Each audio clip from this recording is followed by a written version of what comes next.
Ok, ahí estamos.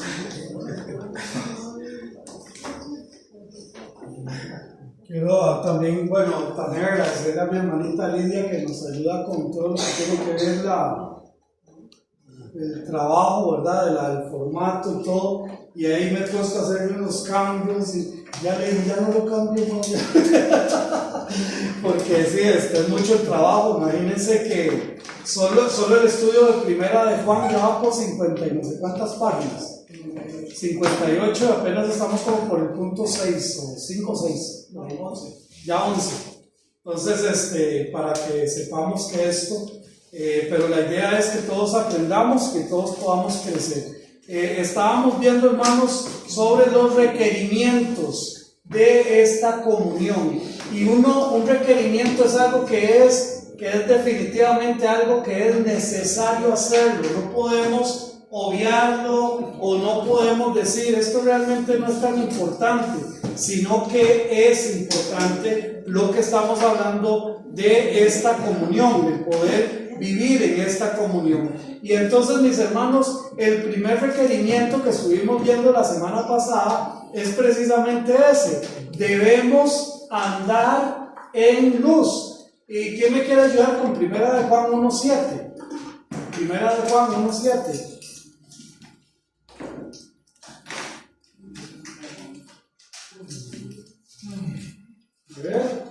Sí, Primera Juan 1:7. ¿Sí? Dice así: pero si andamos en luz como Él está en luz, tenemos comunión unos con otros, y la sangre de Jesucristo su Hijo nos limpia de todo pecado. Amén. Ahora, este andar, hermanos, es una práctica de vida. O sea, es lo que nosotros vivimos, es lo que nosotros, ese estilo de vida en sí misma, cómo nosotros andar. Debemos de andar primero en vida nueva. O sea, esta vida nueva solo está en Cristo Jesús, no hay otra. Cuando nosotros ya andamos con Cristo Jesús, entonces ahora debemos de andar en fe, porque por fe andamos y no por vista, dice la palabra de Dios. Pero también es un andar en espiritualidad, o sea, es un andar diferente a lo que el mundo maneja. Andar en estabilidad, o sea, no podemos hoy ser una cosa, mañana somos otra, o hoy soy cristiano, mañana soy cristino, o hoy honro a Dios, mañana no tanto. No, esa no es la vida que Dios quiere y la vida de esta comunión que requiere. Debemos también andar en amor. No solamente en amor para con Dios, por supuesto que sí, pero el amor entre nosotros. Estuvimos viendo precisamente la semana pasada que este amor es una característica, es algo que debería de caracterizarnos. Andar con cautela, claro, tenemos que tener cuidado en este andar. Y el primer cuidado que tenemos que andar no es con el hermano, es conmigo mismo. El hermano Walter Goulding, el pastor Walter Goulding decía: yo duermo con el enemigo todos los días, y no me refiero a mi esposa, decía él, sino que él dormía con él mismo. Y nosotros debemos de andar con cuidado, andar en semejanza con Cristo, o sea, andar como Cristo anduvo. Y esto no es sencillo, hermanos. El que piense que andar en luz es algo sencillo, no ha entendido, hermanos, que nos lleva toda la vida nos lleva poder vivir y poder andar conforme a lo que Dios quiere. Hoy vamos a empezar a ver el segundo requerimiento, y es que debemos reconocer nuestros pecados. Y aquí vamos a Primera de Juan capítulo 1 versículo 8. El que lo tenga lo puede leer. Si decimos que no tenemos pecado, nos engañamos a nosotros mismos y la verdad no está en nosotros. Entonces vea que empieza Juan a decirnos algo muy interesante. Lo que nos decimos. Ahora, ¿será que nosotros hablamos con nosotros mismos? Sí, claro, sí. ¿Verdad que sí? Sí, claro. Ay, mi hermana vacila porque mi hermana empieza a hablar empieza a pensar en voz alta, dice ella.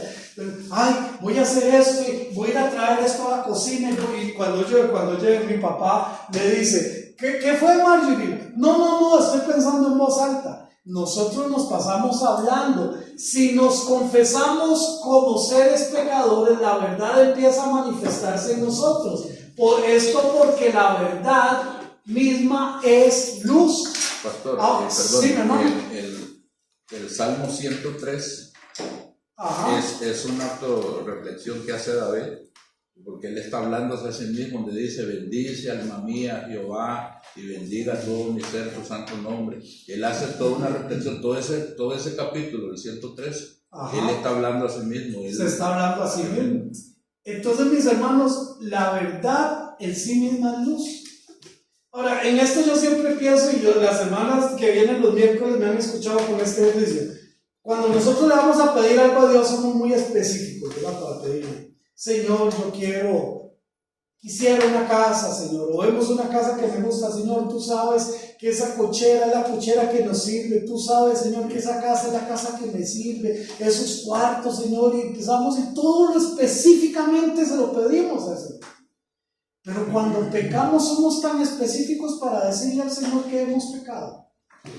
Señor, tú sabes que yo el viernes hice esto y esto a esta hora con tal persona, y eso, Señor, yo sé que no te agrada, y Señor, yo me arrepiento delante de ti y te pido perdón. Uy, se siente horrible, se siente feo. Pero mis hermanos, nosotros tenemos que aprender a confesar nuestros pecados, las fallas que nosotros hacemos. Ahora, es también importante entender, porque a veces decimos un desliz, fue un chispazo, no, el Señor no vino a morir por mis deslices, ni vino a morir por mis canitas al aire, Él vino a morir por mis pecados, y yo lo que hago es ofender a Dios. Cada vez que yo peco estoy ofendiendo la santidad de Dios. Es que no es otra cosa más que eso.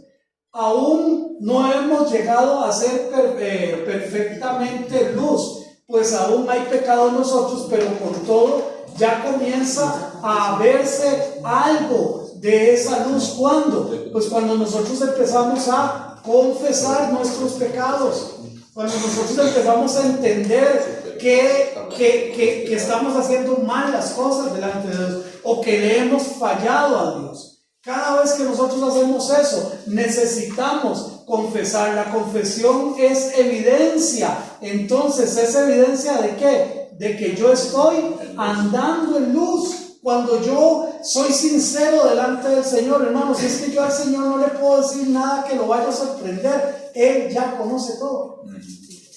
Entonces no hay nada que yo le vaya a decir: ay, Señor, qué pena, es que usted se va a enojar conmigo. No, ya Él conoce todo. Entonces, confesar nuestros pecados es importante, porque ya eso es una evidencia del primer paso cuando estamos confesando. Para confesar nuestros pecados debemos ser lo más claros y específicos posibles. Claro que sí, necesitamos ser honestos delante del Señor y no culpabilizar a otros. Señor, es que yo te fallé porque era que... Pastor, ¿sí? Pregunta, en ese específico, sí, claro, porque por ejemplo, en mi mente, Dios sabe todo, ¿verdad? Dios conoce todos mis pensamientos, las cosas que he dicho, las cosas que he hecho, donde he andado, todo, o sea, todo, absolutamente todo.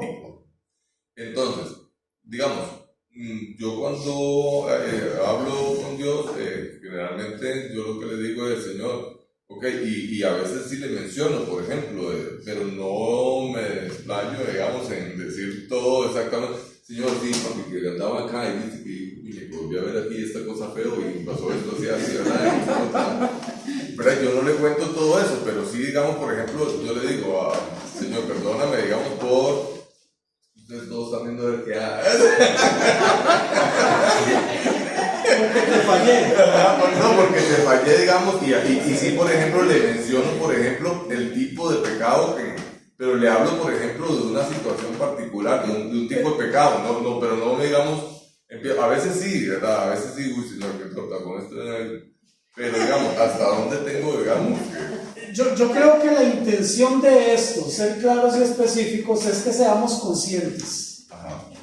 ¿Verdad? Pues yo sí he escuchado gente que dice: Señor, perdóname si es que te he fallado. O sea, suave. O sea, O sea, digamos, pero a veces uno lo dice, digamos, después de que ya reconoció todos los pecados y por todo, Señor, por eso que yo no sé. Porque, por ejemplo, hay un montón que uno, digamos, no sabe que está pecando. Yo pensé que actué bien y no lo hice.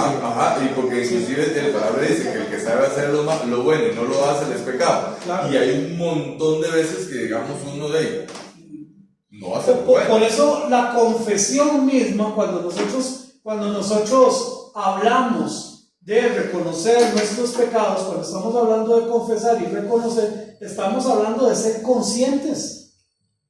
O sea, ser conscientes que le fallé a Dios y ser consciente que cada vez que yo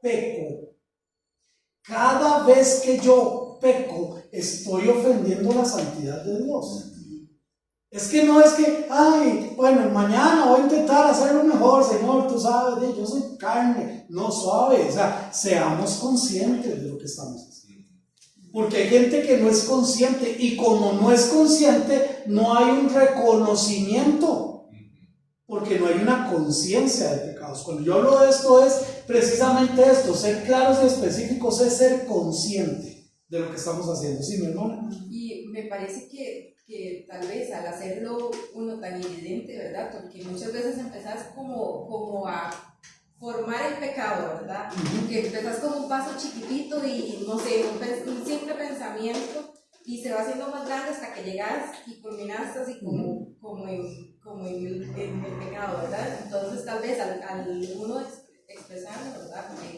Decirle al Señor, puedes identificar qué fue lo que generó, ¿verdad? Ese primer pensamiento que vino a nuestra mente, o lo primero que nos ocasionó ese momento de estrés en el que luego reaccionaste mal. Entonces nos puede ayudar a la siguiente vez, ya estás previsto, ya tenés una evidencia de que no te llevó a un buen puerto. Esa es la idea es ser consciente, porque si yo no soy consciente, yo no puedo reconocer mis pecados. Si yo no soy consciente que soy pecador y no soy consciente que estoy fallando a Dios. Hermano Jonathan, sí. Hermano, pero no hace tanto, por lo menos yo siempre lo he entendido así y siempre lo hago así, porque yo sé, él es omnisciente, pero yo se lo digo. O sea, porque yo sé que yo lo hice y que vi, y sí, perdón porque vi esto, porque hice, porque hablé, porque fui, porque tal cosa, porque es que, digamos, no sería uno decirle, perdón porque, un ejemplo, porque adulteré. O sea, no es lo mismo que yo le diga eso, que le diga por haber ido a esto y a esto, perdón. O sea, y así con absolutamente todo, ¿verdad? Claro. En mi conciencia, o sea, así es como tiene que ser, ¿no? Claro, por eso es este segundo comentario, dice, debemos sentir que dolor por fallar al Señor. Dolor por fallar, así como sentimos alegría cuando reconocemos su grandeza, así como sentimos alegría por su cuidado. Yo debería sentir dolor cuando le fallo. Y dolor, no arrepentimiento. No remordimiento, ¿verdad? Porque a veces lo que hay es remordimiento porque me agarraron, ¿verdad? Pero no exactamente hay un arrepentimiento. Sentir dolor por fallar al Señor y manchar nuestras vidas. Claro, cada vez que pecamos estamos manchando nuestro testimonio. Pastor, Sí, mi hermano. para retomar así rápidamente, no me voy a extender, pero me llamó la atención lo que Auxiliadora dijo, que dice que todo empieza en un proceso. Hace como 2 años usted dio una prédica que a mí se me quedó grabada, la verdad que sí, que todo empezó, usted hizo una prédica que yo nunca la había escuchado, porque usted la hizo, le dio otro enfoque, pero a lo que estamos acá lo voy a refrescar rápidamente. David no salió a pelear en el tiempo de los reyes, sino que se quedó descansando en el palacio. Y todo empezó con una mirada. Vio a Betsabé. ¿Cuál fue ese primer proceso? La vio, la deseó, ¿y qué pasó? Mandó involucró a una persona a preguntar por ella. En la noche involucró a 2, ahí van 3. Después involucró al general, Después involucró al marido que lo emborrachó. Y a lo último, después, involucró a todos los enemigos para que mataran al marido. Todo fue en un proceso y todo empezó con una mirada. Pero el pecado es así. El pecado empieza de a poquito, de a poquito, de a poquito. Aquel ejemplo que usted puso con un hilo que se va y se va, y que uno se va soltando y se va soltando, pero llega el momento en que el pecado a usted lo inmoviliza. Y para agarrar lo que dijo Jonathan, la confesión de pecado es algo que a veces uno no lo dice, pero la confesión de pecado hace que nos liberemos nosotros. Porque si usted no confiesa, el Señor no puede actuar. Porque al no confesar usted es porque usted está de acuerdo con lo que está haciendo. Y el Señor sabe lo que usted está haciendo. Pero Él dice, si usted no confiesa, yo no actúo. En el momento que usted confiesa, es porque usted quiere ser liberado de eso. Inmediatamente usted le da la oportunidad de que Él actúe sobre esa situación. Pero hay otra cosa, que hay que confesar y apartarse. Porque nada sirve que usted confiese y siga en lo mismo. El Señor llega el momento que nos va a pasar como a Sansón, que nos dice, hasta aquí. Hasta aquí nomás. Pastor, sácame una duda. Por ahí oí una creencia que decía que esta Betsabé, ella sabía que David iba a pasear por ahí. Bueno, eso no lo dice la Biblia. Eso no lo dice la Biblia. La Biblia dice que él estaba paseándose en los jardines y ella se estaba bañando. Y en ese tiempo, culturalmente, todo el mundo se bañaba fuera. Voy a decirle algo que el pastor lo dijo también. La forma estructural donde como estaba hecho el palacio del rey tenía una forma en que él tenía toda la visión periférica de todo el pueblo y aparte que podía ver de largo para ver los posibles ataques del enemigo. Entonces donde él se paseaba tenía toda la visión periférica del pueblo. Bueno, está como la torre de David en Israel. Es una torre bastante alta donde él podía subir. Exactamente. Y tenía eso era una especie de vigía, esa parte donde él se encontraba. Pero sí, no tenía nada que ver ahí, Betsabé, con respecto a eso. Al no hacerlo, al no confesar nuestros pecados, estamos cayendo en el peligro del mundo de autoengaño. ¿A quién le gusta autoengañarse? Qué cosa más triste, ¿verdad? Que es engañarse lo mismo. Se manifiesta en jactancia. ¿Quién me quiere ayudar ahí con el Salmo 32? Voy a empezar a repartir esas citas esta vez. Hermano Javier, hermano 36:2. Hermano Jonathan, Isaías 44:20. Hermano Auxiliadora, Génesis 6:3, perdón. No, a Gálatas, perdón, 6:3. Hermano Carlos, Santiago 1:22. A Jonathan, Joaquín. Perdón. Okay. ¿A quién leí Santiago 1:22? Hermano Carlos. Y mi hermano Miguel, Santiago 1:26. El autoengaño es de las cosas más tristes que pueden haber en la vida. Con esto les voy a contar una pequeña anécdota cuando yo era jovencillo. Cuando yo era jovencillo en la iglesia bautista de Cristo teníamos una mesa de ping pong y había un hermano que se llama Arnoldo Villalobos. Y Arnoldo Villalobos era muy bueno para jugar ping pong. Y los que han jugado ping pong, yo creo que son los primeros 5 puntos. Si usted no hizo uno, ahí llegó el partido. Bueno, cuando yo jugaba con él, todos quedaban en 5, porque yo no hacía ni un solo punto. Entonces un día le dije yo, hagamos una cosa, creo que eran a los 12 puntos, terminaba el partido, algo así. Le dije yo, hagamos una cosa para ponernos a nivel. Digámosle que vamos 9-0, yo le voy ganando 9-0 y a partir de ahí arrancamos. Según yo, ahí le iba a ganar y aún así gané. ¿Me estaba qué? Autoengañando. Él era, o eso sigue siendo sumamente bueno en el ping-pong. Entonces yo quería autoengañarme. Y eso es fatal. Veamos lo que dice el Salmo 36:2. Salmo 36:2. Se lisonjea, por tanto es en sus propios ojos, de que su iniquidad no sea ya y aborrecido.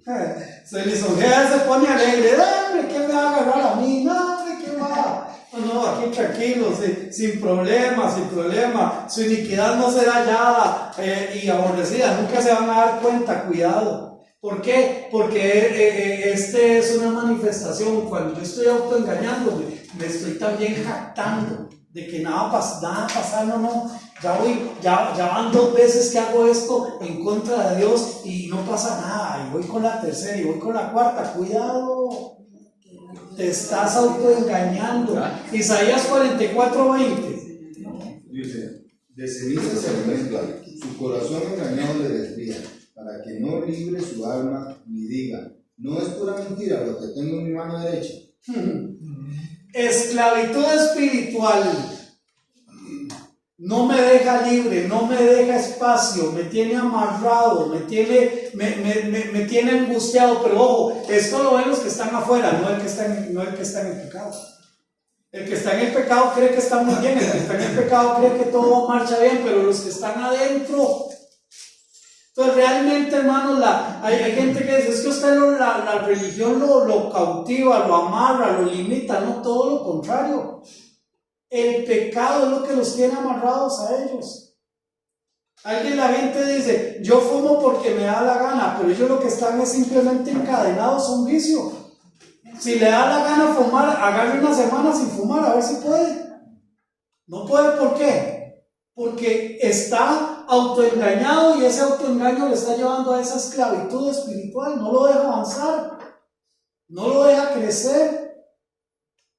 A veces, hermanos, nuestras oraciones no llegan ni al cielo raso, pero es por esto.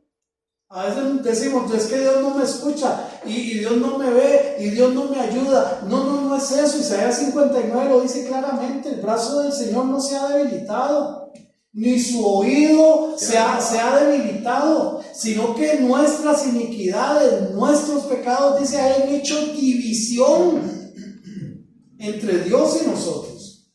Muchas veces, hermanos, cuando no hay confesión, lo que hay es esto: esclavitud espiritual. Pero esto se decían los israelitas en cuanto a los ídolos. Vea, por ejemplo, Gálatas 6:3.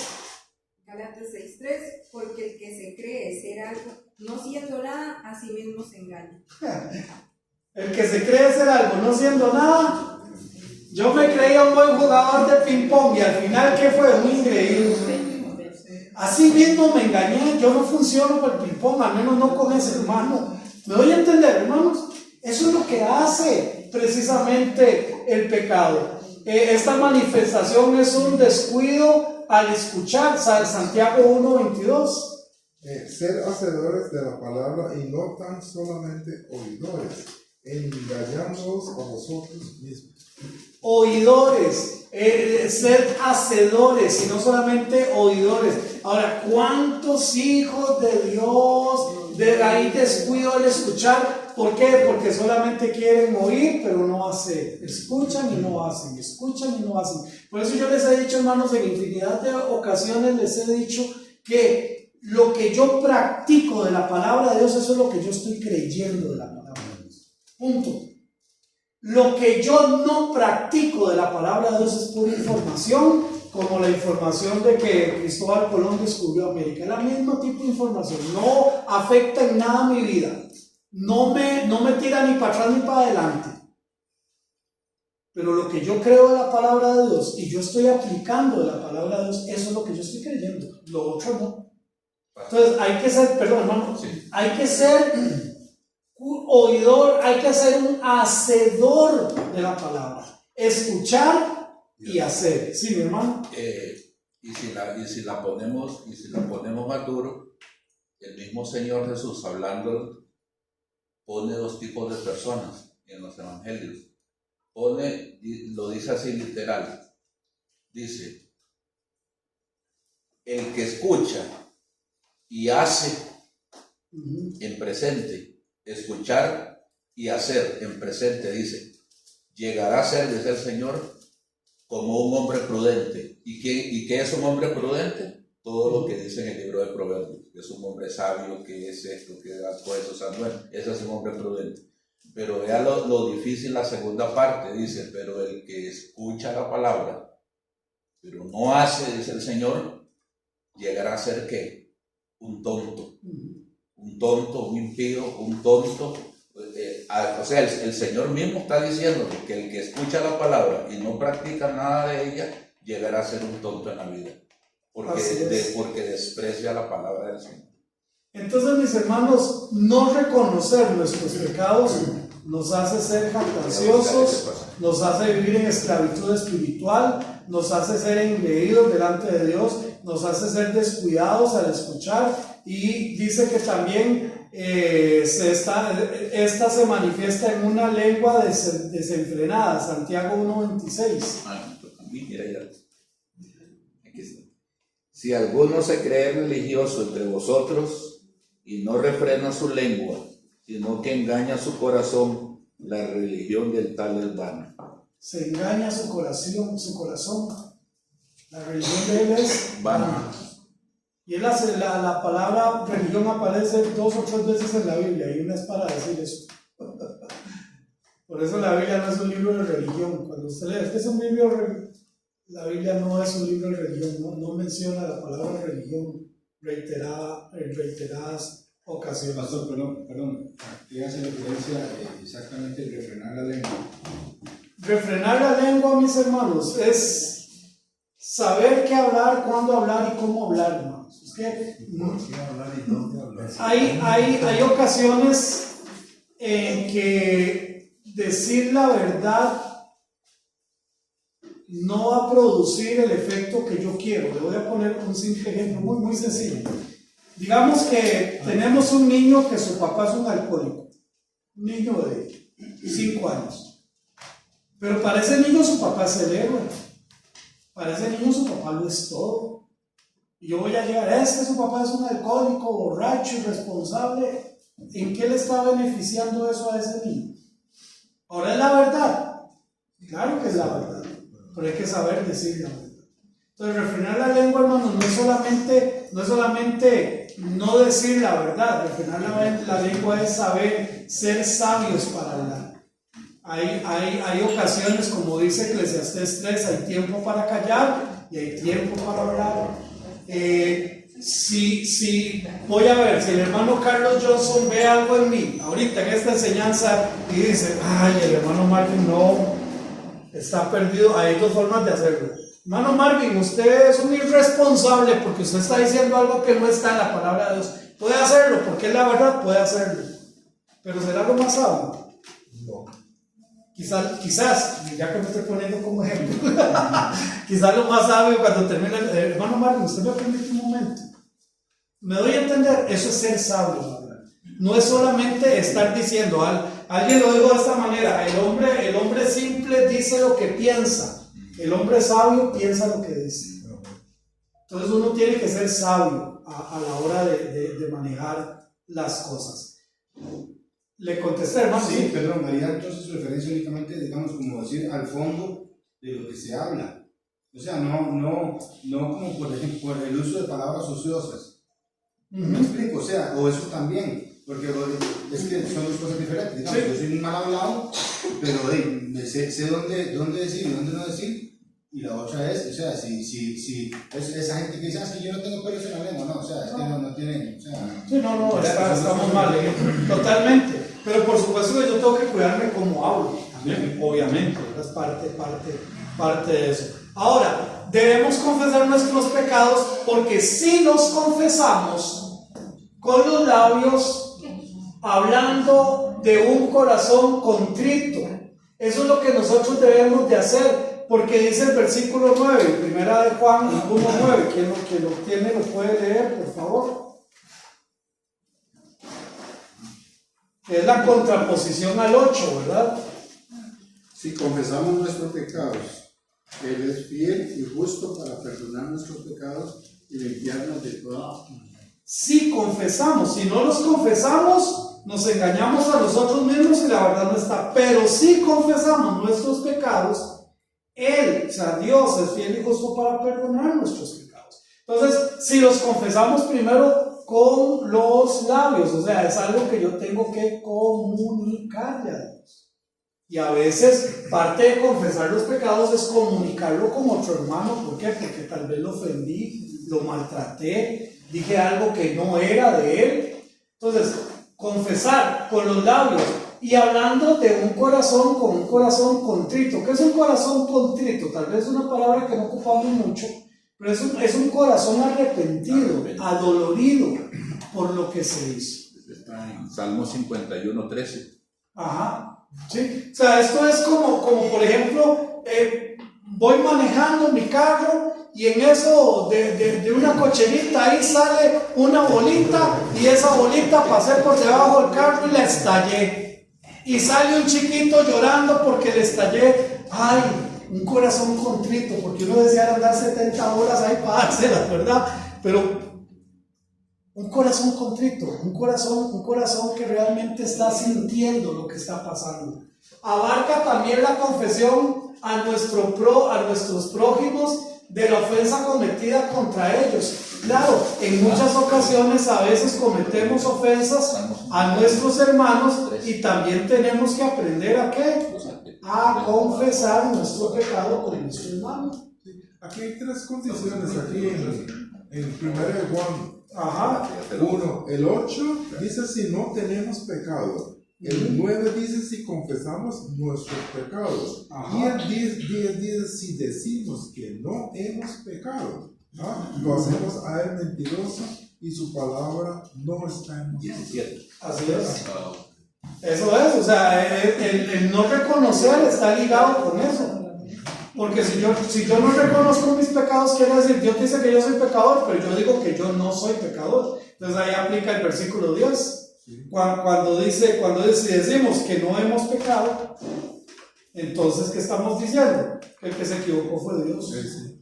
Y tampoco es así. Entonces, la palabra confesar es homologeo, que significa estar de acuerdo.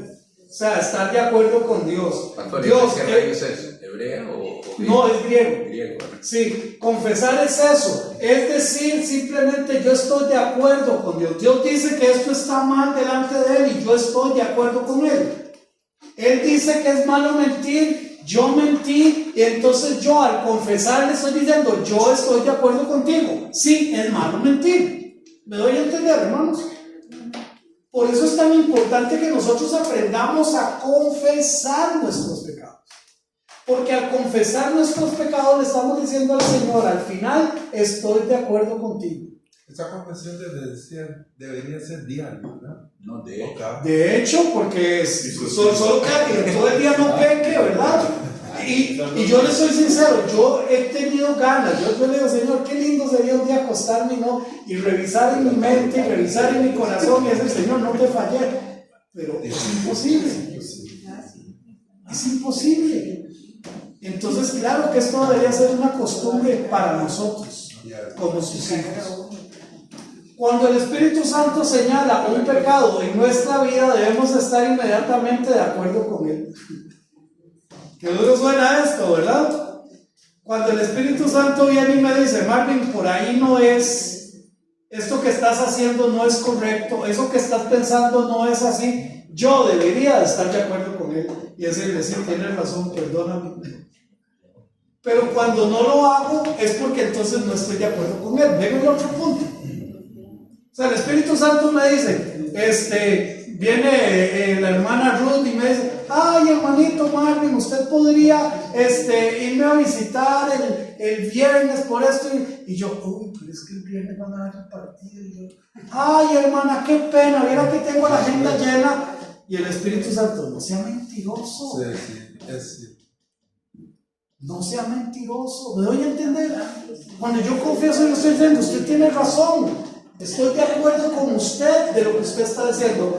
Si ponemos excusas, estamos diciendo que no es pecado. O sea, si el Espíritu Santo en este ejemplo me dice, usted está mal porque le está mintiendo, y yo realmente lo que estoy haciendo es simplemente estoy acomodando mi horario. No estoy pecando. ¿Por qué? Porque estoy en contra de lo que él está diciendo. ¿Me doy a entender? Y Cristo murió por nuestros pecados y no por nuestras excusas. Pero, bueno, si estás hablando de pecado consciente, porque de ahí recuerdo un problema que tuvo, creo que fue Abraham con el rey ahí en Egipto, ahí, que dijo que Sara era la hermanilla. Sí, que era la hermana, que era pero la dijo prima. la verdad. Era la verdad, pero ¿cuál fue su intención? Entonces, o sea, las mentiras a medias, por eso a veces ¿cómo es que dice? Una verdad a medias se convierte en una gran mentira. Por razón lo he hecho Sí, con todo. pero entonces, mis hermanos, Dios murió por mis pecados, no por mis excusas. Yo puedo excusarme delante de los demás, pero nunca delante de Dios. Ahora dice que Él es fiel. Dios es fiel a sus promesas. Es veraz en sus dichos. Dios es fiel. Si confesamos nuestros pecados, dice, Él es fiel. Él es fiel, ¿por qué? Porque Él dijo, yo los voy a perdonar. Si ustedes confiesan sus pecados, yo los voy a perdonar. Él es fiel porque Él dijo que si nosotros estamos de acuerdo con su palabra, entonces Él va a ser fiel y va a ser veraz en sus dichos y nos va a perdonar. Y dice la palabra del Señor que Él toma nuestros pecados y los echa ¿en dónde? Y nunca más se acordará de ellos. A veces los que nos vivimos acordando somos nosotros. Y Satanás usa eso para hacernos sentir mal. Y muchas veces hay que decirle a Satanás, mire papito, vaya a ver a quién enreda, porque ya Dios me perdonó y Él tiró mis pecados al fondo del mar. Así que por lo tanto, porque el enemigo eso es lo que quiere. Eso es lo que quiere. Entonces, Él es justo. Ahora, ¿qué es ser justo? No solamente la misericordia, sino también la justicia de Dios está expuesta en la redención del arrepentimiento, redención del arrepentimiento en el creyente. Dios está diciendo, yo soy justo. Ahora, ¿yo soy justo para qué? Ok, usted está pidiendo perdón. Yo soy fiel y yo soy justo. En mi justicia, ahora entonces yo te voy a perdonar. No te voy a condenar, porque yo soy justo. Yo te dije que si tú me confiesas, yo te voy a perdonar. Y en mi justicia, yo te perdono. Qué lindo, ¿verdad? Y quedar a partir de ese momento totalmente absueltos de nuestro pecado.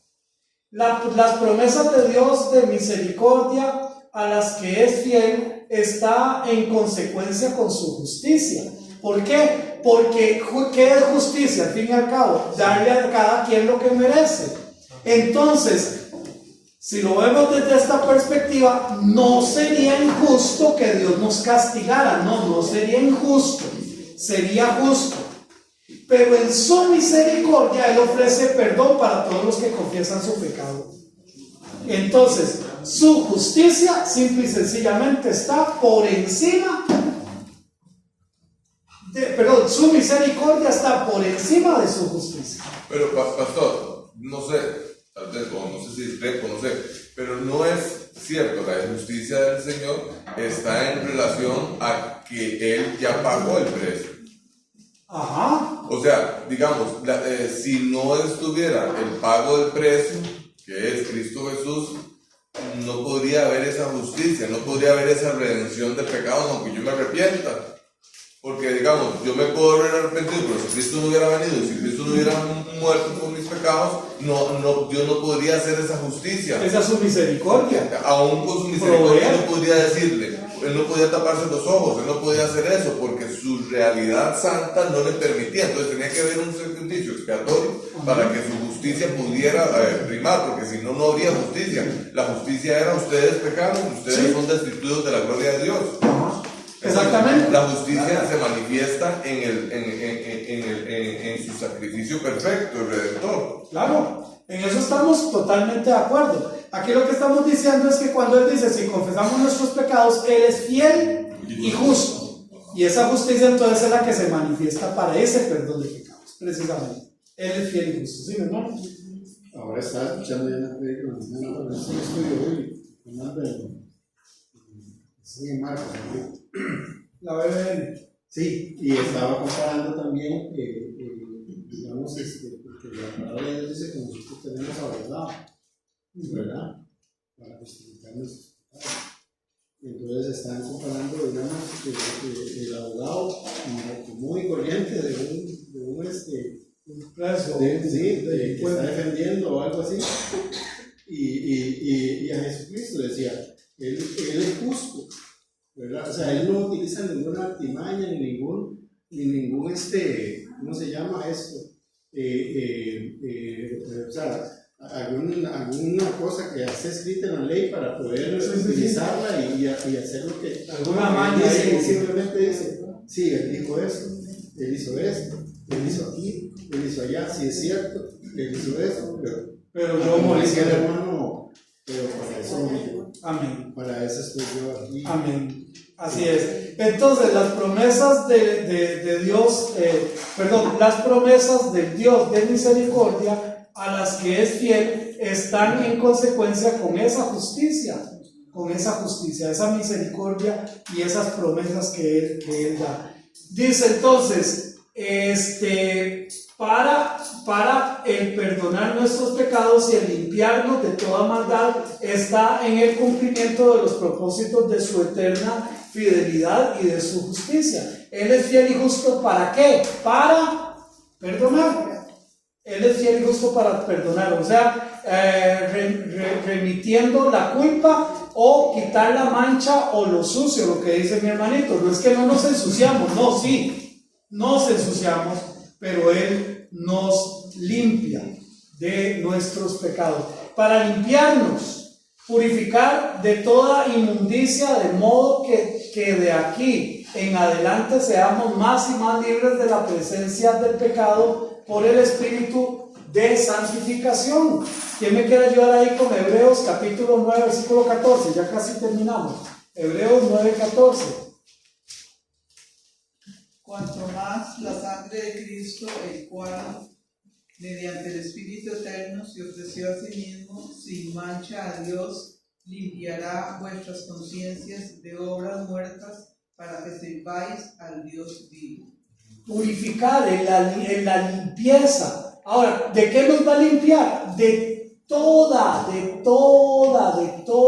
maldad. En griego, de toda injusticia, ofensa a Dios, quien es justo y quien es recto. Él nos limpia de toda injusticia que hayamos cometido delante de Dios si confesamos nuestros pecados. A partir de la otra semana vemos el segundo punto: debemos guardar sus mandamientos. Amén. Debemos guardar sus mandamientos. Recuerde que estamos hablando de los requerimientos para esta comunión. Muy bien, vamos a terminar acá con la clase.